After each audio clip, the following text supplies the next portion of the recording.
give ground to injustice. We can give nothing to fatality or the sense of the inevitable. We need to act, act, and act. Alors c'est à nous de faire. So it's up to us to do just that together. I thank you.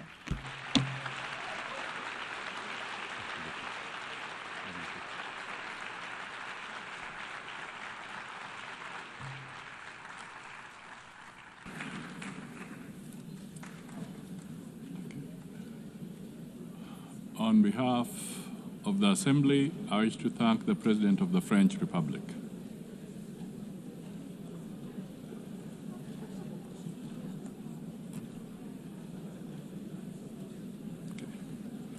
The Assembly will now hear an address by His Excellency Shadia Zaparov, President of the Kyrgyz Republic. I request protocol to escort His Excellency and invite him to address the Assembly.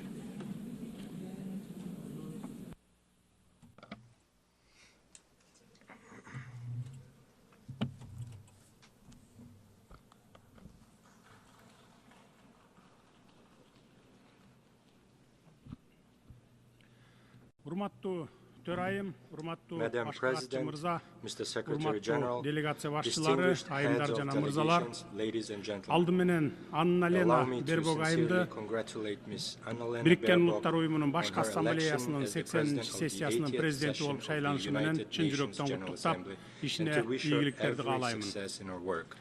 This year, we mark the 80th anniversary of the UN, a unique institution that has stood guard over peace, security, and development for nearly a century. Over these 80 years, despite numerous conflicts, the world has fortunately been spared the outbreak of a Third World War. The United Nations has undoubtedly played a key role in this achievement.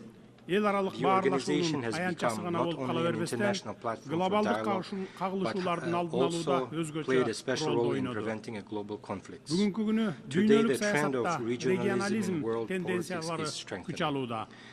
We are witnessing continued price hikes, a shortage of liquidity, and a war of sanctions in the global economy. The threat of terrorism and extremism has spread across all countries. Despite criticism, the UN remains the only true universal organization endowed with both moral authority and institutional capacity.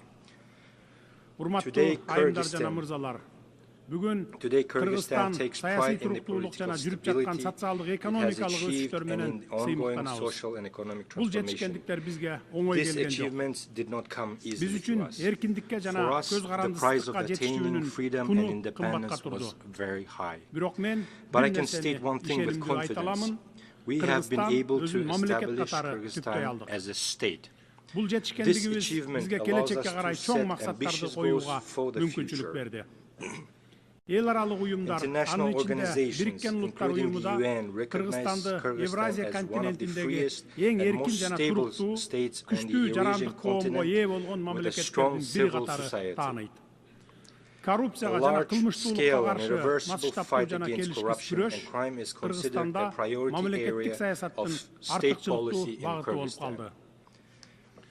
Today, our task is to pursue political modernization and economic development in line with the demands of tomorrow.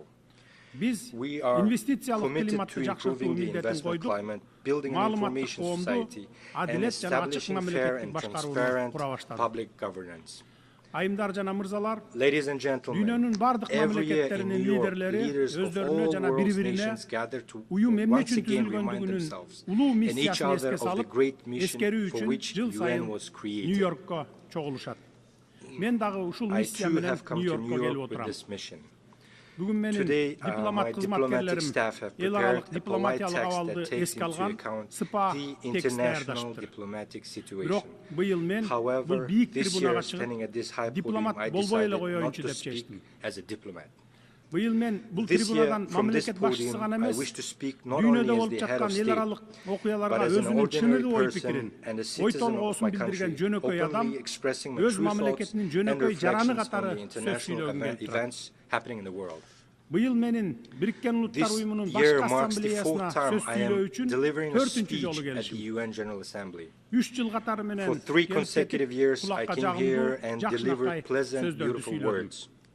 But today, I have decided to speak openly and directly about the problems that trouble the hearts of millions of people. In different parts of the world, in Europe, the Middle East, Africa, and Asia, new armed conflicts and wars are erupting.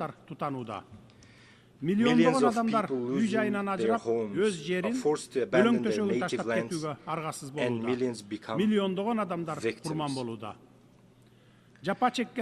Who suffers the most? First and foremost, ordinary people. We cannot turn a blind eye to the suffering of many peoples. Palestina'nın, Ukrayna'nın, Sudan'ın, Suriye'nin jana başkalarının azap çekip çatkanına göz yumup oldurbaşımız gerek. Aljerilerde soğuşluk hareketleri ulanıp, karapayım adamlar kırılıp, adam hukukları bozulуда.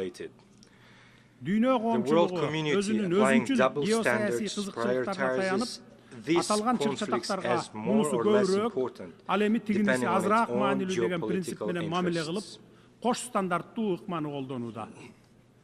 Ukrayna'da değerlik 4 yıldan beri janjal ulanıp adamlar ölüp jaranları ülkeden kaçıp çıkıуда. Biz AQSh prezidenti Donald Trump bilen Rusya prezidenti Vladimir Putin'in Ukrayna'daki janjalды жөнгө салууга багытталган аракеттерин жана чечимдерин колдойбуз. Биз буга кызыктарбыз. Анткени Россия Украина жаңжалынан улам биз дагы жапа чегип жатабыз. Бир тараптуу санкциялар бизге жаңыдан бутуна туруп келе жаткан өлкөгө да кесепетин тийгизүүдө. Кыргызстан экономикасын өз алдынча чыңдоого күчүрөп аракеттенип келебиз. Андыктан негизсиз санкцияларды өлкөнүн ички иштерине кийлигишүү катары жана жаңыдан бутуна туруп келе жаткан экономикабыздын төбөсүнөн ылдый басуу деп баалайбыз. Мен дайыма айтып келгем, жана дагы бир жолу кайталаймын. Кыргызстан өзүнүн эл аралык милдеттенмелерин ар дайым так аткарып келген жана аткара беребиз. Бирок биз жарандарыбыздын кызыкчылыгын өлкөнүн экономикалык өнүгүүсүн курмандыкка чала албайбыз. Кыргызстанга карата жарыяланган санкциялар айрым бейөкмөт уюмдар жана кара ниет жарандарыбыз тарабынан жайылтылган жалган маалыматтарга негизделген. Кыргызстан банктардын ишмердүүлүгүн кылдат текшертирүү үчүн көз карандысыз эл аралык аудиттерди кабыл алууга даярбыз. 2024 жылы Европа Бирлигинин өлкөлөрү Россия менен $141 миллиард соода жүргүзсө, анын 36 миллиард доллары Россиядан импорттолгон товарлар болгон. Ал эми биздин эки банкка каршы санкция жарыялаган Британиянын өзү 2024 жылы Россия менен $2,2 миллиард соода жүргүзгөн. Ачык айтканда, кимдир бирөөлөр өз алдынча кызматташуу мүмкүнчүлүгүн өзүнчүлүк менен өзүнө калтырып, өз кызыкчылыктарын коргоп, башкаларга тыюу салган. Бул көрүнүштү кантип атоо керек? Өзгөдөн бир нерсе талап кылаардан мурда өзүң башкаларга үлгү бол деген сөз. Бизге Россия менен кызматташпагыла деген талап коесуңар дагы өзүңөр кеңири кызматташып. Бизди силерге караганда Россия менен көптөгөн экономикалык байланыштар бириктирип турат. Ошондуктан экономикалык жактан Россия менен кызматташпай кое албайбыз. Биз башкалар менен тирешүүнү каалабайбыз. Биз дээрлик бардык өлкөлөр менен кызматташып, көп векторлуу саясат жүргүзүп жатабыз. Мисалы, биз ошол эле Англияга жылына $1 миллиарддан ашык долларга алтын сатабыз. Менин өлкө президенти катары биринчи милдетим жарандарымдын жана өлкөмдүн коопсуздугун камсыз кылып, экономикалык абалын жогорулатуу. Биз экономикалык кызматташтыкты жана сооданы саясатташтырууга каршыбыз. Ошондуктан эки банкка банкыбызга салган санкцияларды тез арада алып салууну талап кылабыз. Урматтуу айымдар жана мырзалар, Бириккен Улуттар Уюмунун башкы катчысы буга чейин Газа тилкесин миңдеген балдардын көрүстөнү деп мүнөздөгөн. Газадагы согушту жана үрөй учурган окуяларды токтотуу үчүн дагы эмне кылуу керекпиз? Биз Газа тилкесиндеги аеосуз кагылышуулардын айынан эбегейсиз жоготууларга учурап жаткан Палестина элине тилектеш болушубуз керек. Бүткүл дүйнөнүн көз алдында өтүп жаткан адамчыдагы трагедияга кайдыгер карабашыбыз керек. Биз палестиналыктарга каршы геноциддин токтотулушун жана Бириккен Улуттар Уюмунун эл аралык соту тарабынан эл аралык соттук иликтөөнүн башталышын талап кылабыз. Менин өлкөм ар дайым зордук зомбулукту жана терроризмдин бардык көрүнүштөрүн кескин айыптайт. Анын ичинде 2023 жылдын 7 октябрындагы Израилге террорчулардын кол салууларын дагы айыптайбыз. Андай террорчуларды катуу жазалоо керек. Бирок терроризмге каршы күрөшүүнүн, террорчуларды жок кылуунун өз ыкмалары, жол жобосу бар. Ошол ыкмалар менен күрөшүш керек эле. Андай террорчулардын кесепетинен миллиондогон жөнөкөй жарандар, жаш балдар кырылбаш керек эле. Millions of ordinary civilians should not perish. Why do we allow the mass deaths of ordinary people and innocent children by the hundreds of thousands? The only way to establish a lasting peace is to implement the principle of two states for two people. Palestine must gain independence based on 1967 borders. Биз ошондой эле Катар менен Ирандын аймагына жасалган акыркы ракеталык чабуулдарды айыптайбыз. Анткени бул чабуулдар көз карандысыз өлкөнүн эгемендүүлүгүнө кол салуу болуп саналат. Аймактагы туруктуулукка жана коопсуздукка коркунуч келтирет жана эл аралык укуктун ченемдерине каршы келет. Газа, Иран, Ливан жана башка аймактардагы терроризмге, коркунучтарга каршы күрөшүү алардын масштабына жана мүнөзүнө ылайык келүүгө тийиш. Бейкүнөө жарандар, аялдар жана балдар жабыркабашы керек, алар курмандыкка чалынбашы керек.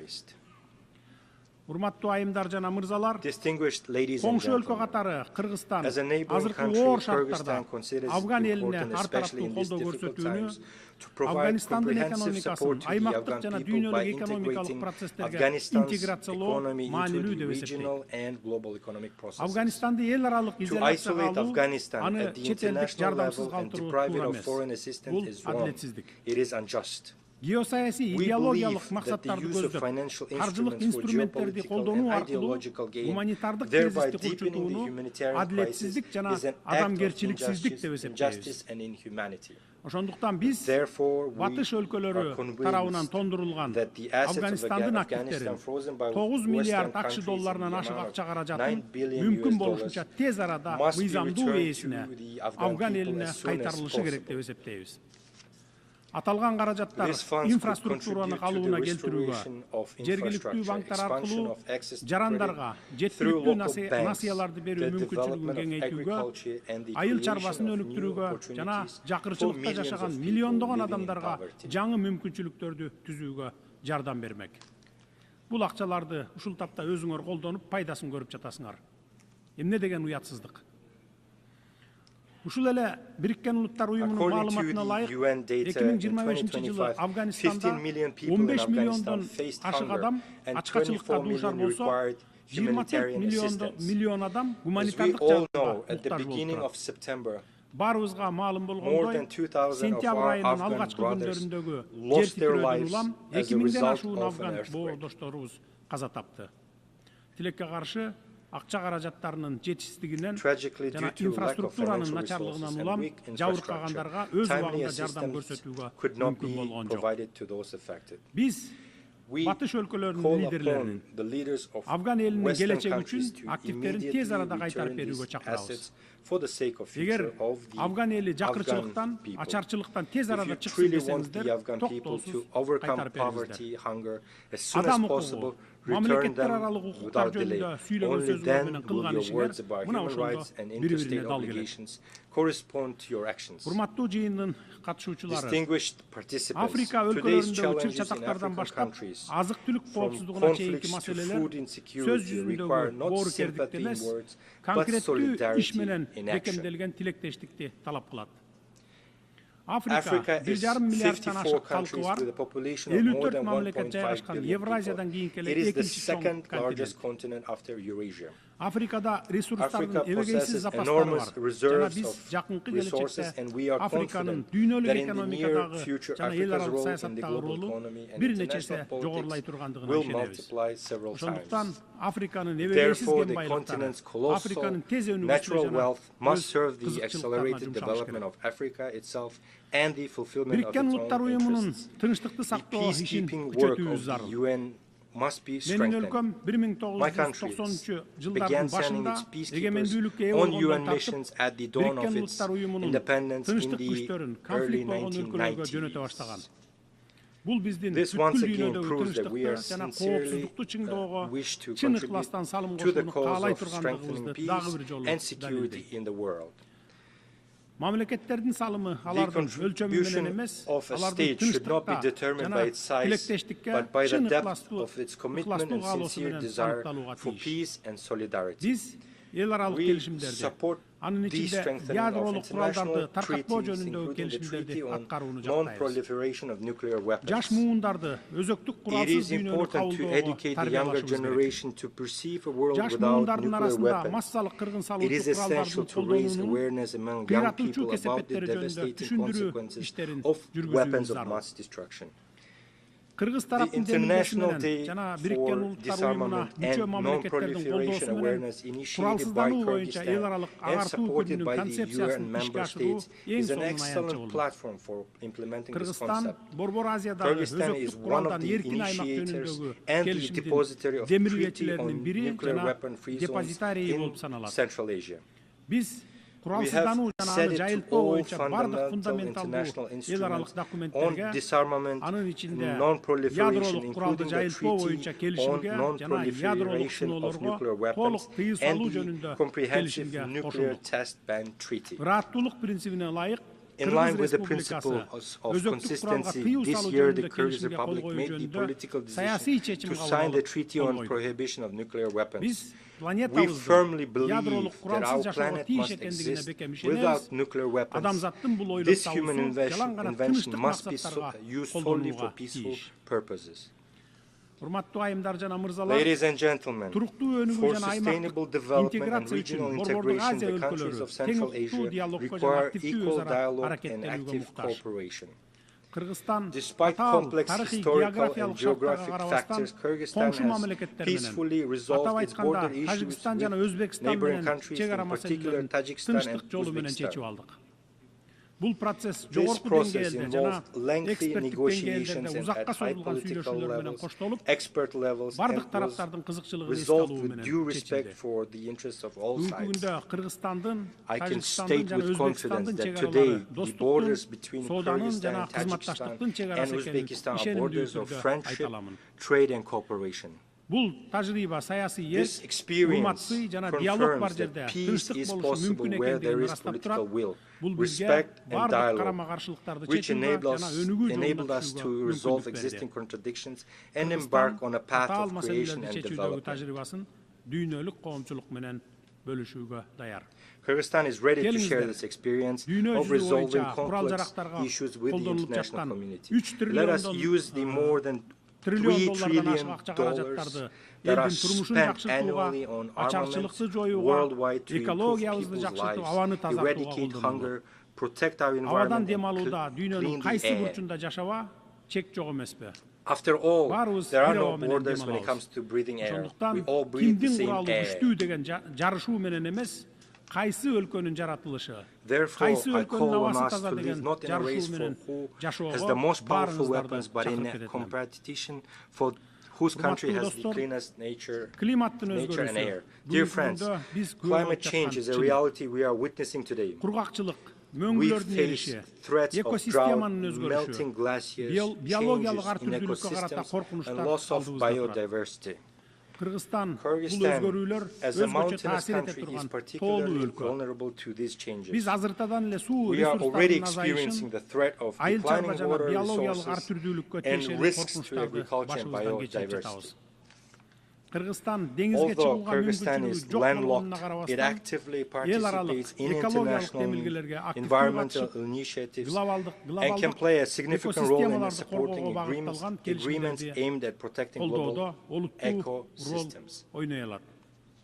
The Kyrgyz Republic consistently advocates for recognition of the interconnection of natural systems from mountains to oceans, which are two poles of a single system. The future of the oceans begin on the mountaintops. In this context, we ratified the agreement on conservation and sustainable use of marine biological diversity and became among the first 60-plus countries to join the agreement. Rivers that sustain marine and coastal ecosystems originate in mountains. Thus, the protection of mountain ecosystems and the sustainable management of the oceans are interconnected. At present, the country is preparing the second Bishkek Plus 25 summit, scheduled for 2027 as a central platform for states, international organizations, and experts on sustainable development of mountain regions. We invite all of you to take an active part in this event. Dear friends, as former UN General Secretary Hammarskjöld once aptly said, the UN